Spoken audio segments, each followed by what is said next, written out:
Good afternoon, everybody, and thanks for tuning in. John Kelly, profiler here, and welcome. Welcome to our series on the Long Island serial killer, the Elimination series. And one thing I have to stress is that everybody is innocent until proven guilty in a court of law.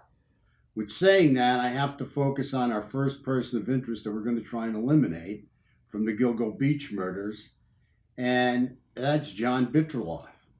We'll try and eliminate all these people that we're going to bring up over the course of this series through the various murders that have taken place on Long Island. But with John Bitrollff, what we have here is a convicted serial killer. Don't forget, to become a serial killer, all you have to do is kill two people in a similar manner over a certain period of time. It doesn't have to be three. A lot of people think it's three, but technically it's only two. However, he's a person of interest in the third as well, that he hasn't been tried for. But he's been tried and convicted on two murders. And what's interesting about this to me is that the papers have turned around and all the news media have said that Bittrolff had posed these girls after he murdered them. They didn't say exactly how, something about the left foot or left shoe missing or something like that.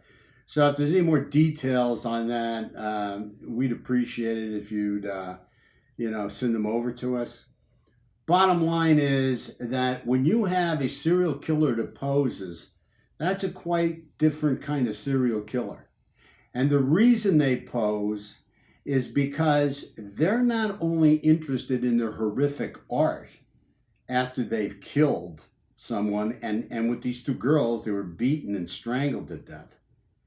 So it's like their horrific art that they actually turn around and pose the victims in certain ways to create shock and awe for the people that end up finding the victims. Like to create shock and awe for first responders. Because usually these types of people are so antisocial. It's not enough that they brutally killed and murdered these women.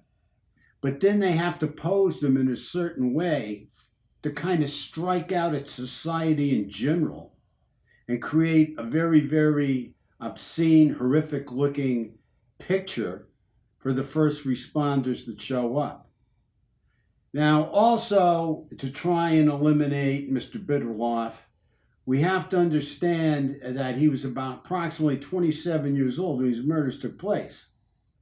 Just an FYI for you guys, usually back in the day, we looked for serial killers to start in their murderous ways between 25 and 35 years old. That's usually the age when they got started. Today, it seems it's much younger than that. We've seen serial killers or budding serial killers, budding psychopaths starting approximately at the age 18. So Mr. Bittrolff falls within that time period for back in the day. He's about 27 years old, so he's over 25 and he's under 35 when these murders took place that he got convicted for. The other thing that we always look at, and we look at it with a microscopic eye, we focus on cruelty to animals. And John Bitrollff was actually known to his friends when he was younger as Crazy Johnny B. Now, the reason he was called Crazy Johnny B is because of the way he murdered and mutilated small animals and bigger animals. I'm going from smaller animals to even deer. They said he would kill any deer that he came in contact with. He just liked to kill them. And he just liked to kill animals. In fact, they said he took a pig that he had raised and butchered it with gusto in front of a crowd. So what we have to understand is that with most serial killers, we do see this horrific abuse and torture of animals at a younger age. And Crazy Johnny B is no different here. So we've got the posing, we've got the cruelty, and mutilation of animals to a man who eventually is living in Manorville. Now that's important because some of the bodies that were found in Gilgo had torsos over in Manorville. So now we have to really put Johnny B under a microscope, crazy Johnny B, and really try to look at other ways we can eliminate him from the other murders over at Gilgo. In fact, one of the prosecutors said he's probably a person of interest or a suspect. I think he used the word suspect for at least one of the murders in Gilgo. Now that's interesting to me because, we have a dumping ground here, and, how many serial killers are using the same dumping ground? We've heard there's from 2 to 3 serial killers. That's, the talk that's out there.